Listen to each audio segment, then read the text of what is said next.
dándote la más cordial de las bienvenidas y agradeciéndote el hecho de que continúes con el desarrollo del curso.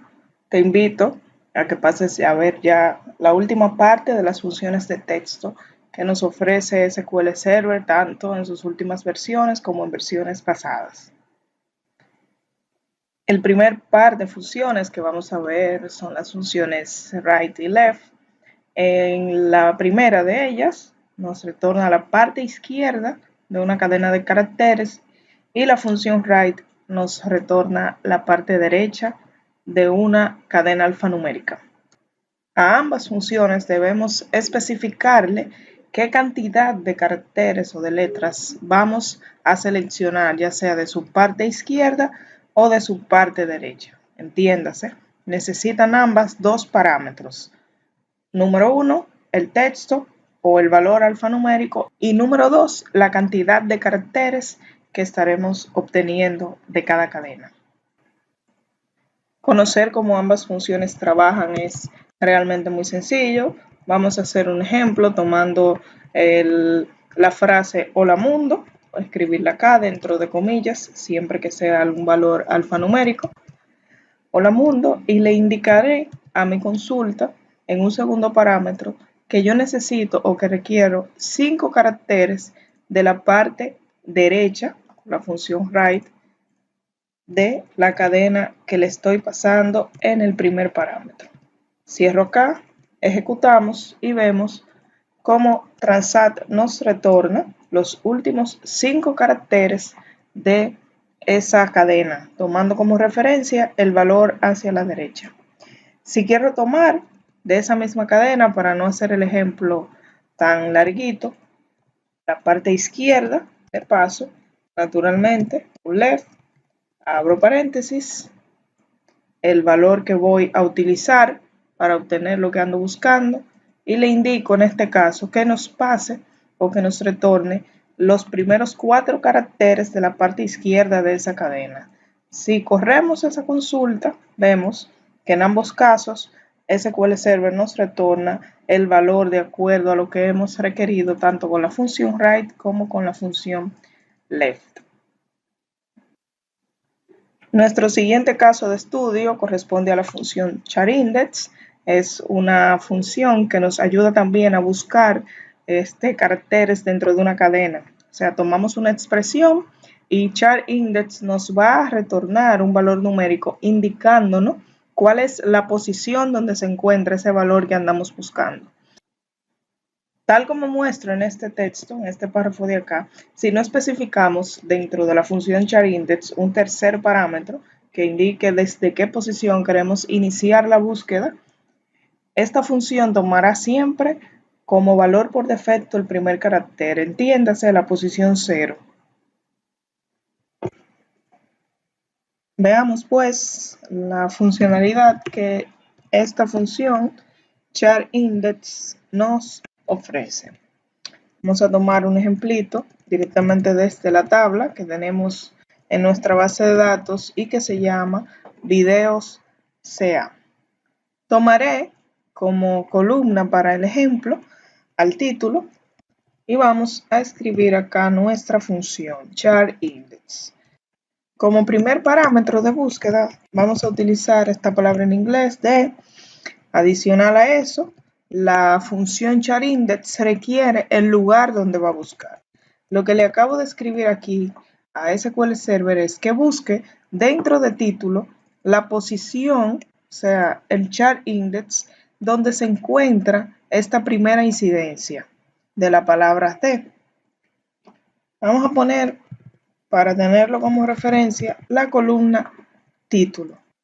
Para limitar un poco el resultado, voy a escribir un where y vamos a especificar que el ID que vamos a trabajar es el 34, ya lo he preseleccionado, 882.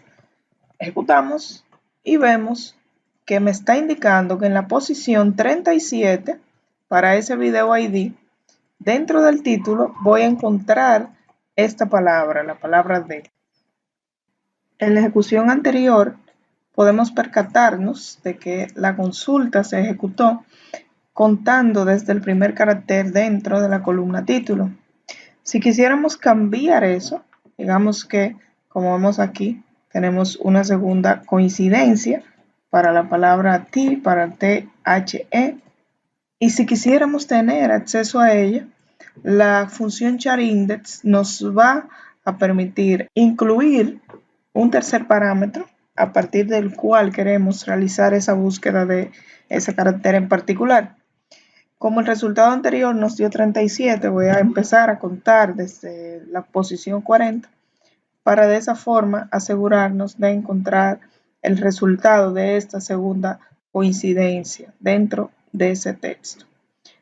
Expando aquí y vemos cómo inmediatamente al pasar ese tercer parámetro, el charIndex ubicó la siguiente coincidencia o la coincidencia más bien después de esta posición buscando el texto que hemos pasado como parámetro dentro de la columna título. La próxima función a estudiar es la función patIndex, que tiene un comportamiento similar a charIndex. La única diferencia entre ambas es que o sea, el patIndex, permite la utilización de comodines dentro de la expresión que queremos buscar. Los comodines que se pueden aplicar son exactamente los mismos que ya vimos cuando estudiamos la cláusula like. Para apreciar cómo funciona la función patIndex, voy a tomar el mismo ejemplo que realizamos con el charIndex. Reemplazo aquí, escribo la función patIndex, le pasamos el primer parámetro, el segundo parámetro, y es bueno aclarar que a diferencia del charIndex, la función patIndex no recibe un tercer parámetro. O sea, su búsqueda siempre va a ser a partir de la posición 0. Si ejecutásemos en este punto la consulta, vamos a ver que el patIndex no nos va a retornar nada porque necesita de un comodín que le pasemos, como ya había mencionado, tal como si fuera una función o una cláusula like, más bien. Sin esto, el patIndex inmediatamente deja de funcionar. Ahí le estoy indicando que me busque dentro de esa cadena ese texto o esa palabra en inglés. El objetivo más bien del patIndex no es dejarlo únicamente hasta ahí. Me está arrojando el mismo resultado que si estuviéramos utilizando la función anterior o charIndex. El patIndex va un poquito más hacia allá y le puedo indicar un comodín adicional, por ejemplo, que me busque esa coincidencia de 3 letras donde la primera sea una T, la segunda sea la tercera más bien sea una letra E, y la segunda letra puede estar comprendida entre cualquier carácter alfanumérico. Una vez configurada de esta forma, la ejecutamos y vemos que ciertamente sí nos trae resultado, tal como estábamos buscando. Veamos ahora la función stuff, que inserta un valor alfanumérico dentro de otra cadena, tan sencillito como eso. O sea, va a sobreescribir ese valor que recibió desde una posición que le pasemos como parámetro.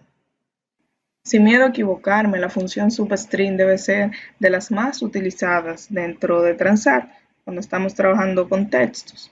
Esta función, de muchísimo uso, reitero, nos devuelve una porción de una cadena de carácter desde una posición previamente dada.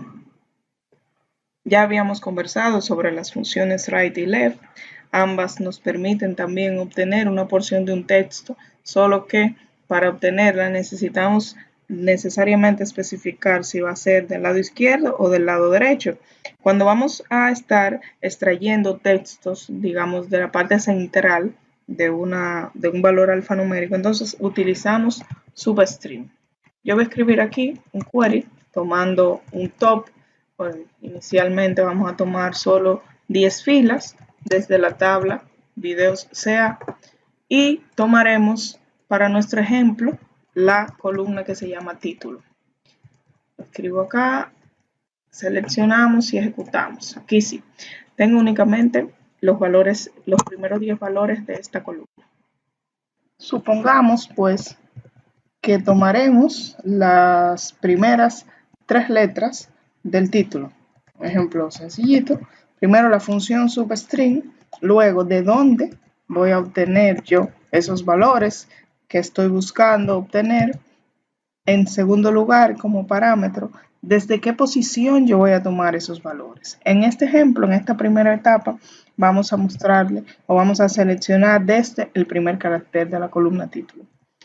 En tercer lugar, entonces, vamos a especificarle a SQL a través de la función substring que la cantidad de caracteres que deseamos extraer es de 3. Todo esto, le ponemos un alias, lo corro, nos está arrojando las primeras 3 letras o los primeros 3 caracteres de la columna título. Otro ejemplito que podemos ver utilizando la función substring, voy a copiar esto y lo voy a pegar acá para ganar un poquito de tiempo. Imaginemos que en lugar de seleccionar los 3 primeros lugares partiendo de la posición 1, cosa que pudiéramos lograr con el uso de la función left, vamos a necesitar o vamos a seleccionar a partir del valor, qué sé yo, 7 y tomaremos 10 caracteres o 10 posiciones para nuestro segundo ejemplo. Acá, si contáramos dentro de la columna título, ese valor de la primera fila, a partir de la posición 7 nos vamos a encontrar que precisamente es donde inicia esa T y que si contásemos la cantidad de caracteres, vamos a hacer el ejemplo, la cantidad de caracteres de ese valor arrojado efectivamente nos tiene que dar como resultado un número 10. Corrijo acá porque olvidé poner la función len, recordar que nos permite obtener la cantidad de caracteres dentro de una cadena y efectivamente comprobamos que el substring realizó la operación contando desde el carácter 7 y tomando únicamente 10 posiciones. Definitivamente son funciones de muy fácil uso, muy intuitivas, muchísimas de ellas, pero eso no quiere decir que no conozcamos sus funcionalidades. Es muy importante la cantidad de datos que se maneja hoy día, conocer estas funciones, manejarlas, practicarlas, y es la tarea precisamente que te voy a dejar para despedirme. Practica, no te des por vencido o por vencida. Hasta una próxima.